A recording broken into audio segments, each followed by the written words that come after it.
The Wishful Thinking of Atheists. Atheism is a projection onto the cosmos of sinful, rebellious desires that God not exist. Atheism is an opiate of the conscience. Atheism is wish fulfillment, a giant Oedipus complex wishing the death of the Heavenly Father. Arthur W. Lindsley. When I was a small child, I didn't like taking naps. My mom said to sleep, but I wanted to stay up. Hoping to avoid punishment, I wouldn't openly rebel. I would pretend to take a nap. In my heart, I had no desire to listen to my mother. I might have looked like I was sleeping on the outside, but on the inside, I was awake. I wanted to rebel as much as I possibly could, without getting in trouble. Caught in this frustrating situation, I used my budding powers of reason, and I devised a clever plan. My mother was sitting off to the right side of the room, and I knew she could see my right eye. But I believed my nose was just long enough that it would obstruct her view of the left side of my face. I thought I could deceive my mother by keeping my right eye tightly closed, convincing her that I was sound asleep. Meanwhile, I kept my left eye open, in quiet rebellion against the unjust circumstances. Alas, my brilliant plan did not succeed. Somehow, my mother managed to discern the fact that I was laying there with one eye open and one eye shut, and she informed me in no uncertain terms that this did not constitute a proper nap. She instructed me to close my left eye and to get to sleep, and not to complain, or else she would give me something to complain about. My plan had failed, and this early attempt at childhood rebellion ended in defeat. Many young children do this sort of thing. Often, if a toddler has done something wrong and doesn't want to get caught, he will close his eyes tight. His logic seems to be, if I can't see you, then you can't see me. Thankfully, as we grow up, most of us get over this sort of thinking. But unfortunately, there are some who do not. There are a number of grown men who are afraid of getting in trouble. They are guilty of doing things which are not good, and they know that if God exists, then they deserve to be judged for what they have done. But these men are rebellious at heart, and they have no desire to change their ways. So to quiet their troubled conscience, they reduce their reason to the level of a small child, and they close their eyes tight, saying, "There is no God. There is no God." They have chosen to close their eyes to God's existence, in hope that if they cannot see Him, then He will not be able to see them. And presumably, if He cannot see them, then they will not have to answer for any of their wicked deeds. When Christopher Hitchens was young, he had a series of sordid encounters with another teenage boy, and he describes the affair as his first exposure to love as well as to sex. He said, "It helped teach me as vividly as anything could have that religion was cruel and stupid," thus connecting this degrading experience with his own atheistic beliefs. Richard Dawkins had pedophile teachers at all 3 boarding schools he attended as a child. One of the teachers molested Dawkins himself, but now that he is grown, he refers to it as a harmless experience, and he says he would defend these teachers today if anyone dared to attack them. Sam Harris says he was subjected to a totally secular upbringing. Peter Singer admits that his mother was an atheist and that she raised him accordingly. In admissions such as these, it becomes apparent that atheists themselves often endure various sorts of childhood abuse and indoctrination, with all sorts of negative influences that twist a young person's psyche rendering a person resistant to believing in God. If these men were to become Christians, they would have to acknowledge God's right to sit in judgment against both unbelief and sexual immorality. Dawkins would have to denounce his pedophile teachers. Hitchens would have to repudiate his first exposure to what he calls love. And Singer would have to censure his own atheist mother. Considering their powerful motivations for avoiding such outcomes, it doesn't take a scientist to see why they may have avoided honest inquiry into God's existence and identity. Finding a God would mean finding a moral judge, and that is not a risk these men are willing to take. Isaac Asimov's remark about the childishness of pseudoscience is just as applicable to atheism. Inspect every piece of pseudoscience, and you will find a security blanket, a thumb to suck, a skirt to hold. Likewise, if you closely inspect every detail of atheism, you will always find a security blanket, a warm, comforting reassurance that you will never have to face the consequences of your actions. Thomas Nagel, a famous atheist philosopher and writer, admits his bias with refreshing candor. I want atheism to be true, and am made uneasy by the fact that some of the most intelligent and well-informed people I know are religious believers. It isn't just that I don't believe in God and naturally hope that I'm right in my belief. It's that I hope there is no God. I don't want there to be a God. I don't want the universe to be like that. Indeed, atheism is the opiate of the masses.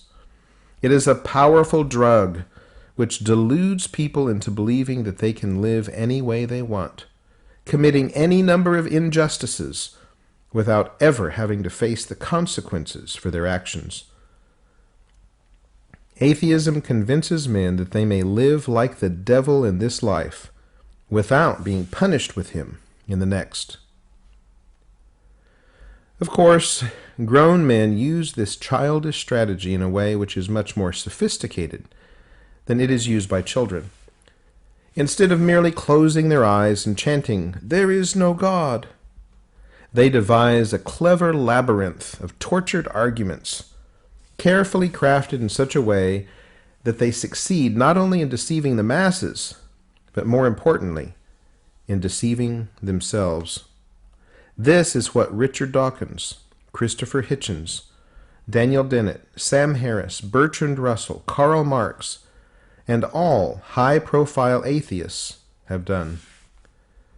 In the course of promoting their fictional story of the so-called God delusion, the only thing they have accomplished is self-delusion.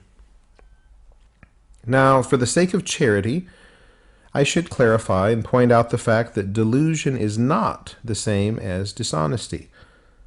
I am not suggesting that Dawkins and crew are intentionally telling falsehoods. No doubt, if lie detectors were perfectly trustworthy, and if such a test were administered to a group of high-profile atheists, then Richard and his comrades would pass with flying colors. As far as I can tell, they genuinely believe in a materialistic universe which pulled itself up by its own bootstraps and brought itself into existence without any help from God. By way of comparison, we can consider the plight of those who are currently suffering the effects of mind-altering drugs. They may see blinding lights and stark colors which are not actually present. They may think they are floating through space or flying through the air, even when they are actually confined to a hospital bed or wheelchair. Their complete break with reality is a result of their own actions, yet they may have no memory of taking drugs at all. Even though their delusion is self-inflicted, it is still a genuine delusion, which has clouded their ability to reason. And as a result, they believe many things which have no basis in truth. Yet, if you were to interview them in this state, they would think themselves perfectly rational. As some pundits have quipped, atheism is the belief that there was nothing, and then nothing happened to nothing, and then nothing magically exploded for no reason, creating everything, and then a bunch of everything magically rearranged itself, for no reason whatsoever, into self-replicating bits, which then turned into dinosaurs. Makes perfect sense. There are grown men who actually believe such things, and teach such things in books and in universities, and still they think themselves rational. They have no memory of that point in their past when they were intentionally running away from the very concept of God, not because there is any rational reason to do so, but simply because they feared judgment, and they just did not wish to believe that there is a God who sees everything they do. It appears that this line of reasoning resonates with Dawkins himself. Providing a clue that this is so, he has written a best-selling work of fiction called The God Delusion, in which he reveals the identity of his intended audience. I suspect, well, I am sure, that there are lots of people out there who have been brought up in some religion or other, are unhappy in it, don't believe it, or are worried about the evils that are done in its name. People who feel vague yearnings to leave their parents' religion and wish they could, but just don't realize that leaving is an option. If you are one of them, this book is for you. Rather than appealing to rationally minded men who are primarily interested in weighing the evidence, he admits that his primary targets are people who feel vague yearnings to leave their parents' religion and wish they could. In other words, if you have already decided that you do not wish to believe in God, then Dawkins is here to help you feel comfortable in your lack of belief. Thus, atheism, rather than Christianity, seems to be a prime candidate for wishful thinking. As Dawkins himself says, I think a lot of people, when they give up God, feel a great sense of release and freedom. I have had a lot of letters saying that. Not prepared to counter the best evidence that Christianity has to offer, he aims for low-hanging fruit, knitting a security blanket for those timid souls who have already made up their minds that they want to be convinced of a universe without judgment, without justice, and without any ultimate consequences. This is the cowardly way in which atheism perpetuates itself. But I'm being too tough on Richard and company. I have to admit, this state of affairs is not entirely their fault. They can't help the fact that they were raised and schooled during a time in which skepticism and unbelief had become relatively widespread compared to previous generations. For centuries, many of the greatest scientists were devout Christians, and if Richard had been born a couple centuries earlier, he might have become a serious Christian too. But during this present time, when so many scientists have deemed it fashionable to turn their backs on God, one can imagine how Richard and his friends got caught up in the confusion and jumped onto their bandwagon. Atheist arguments often resemble a popular form of optical illusions, which are classified as impossible objects, including such items as Penrose stairs, Penrose triangles, Borromean rings, the impossible trident, and the shepherd elephant. At first glance, on paper, they look elegant, and their initial appearance makes it seem as if they could represent actual objects in the real world. However, these optical illusions are drawn in a deceptive way, including incoherence at a fundamental level, with internal inconsistencies which make their actual existence impossible.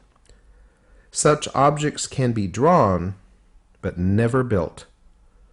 Many of the popular arguments for atheism bear conceptual similarities to these impossible objects.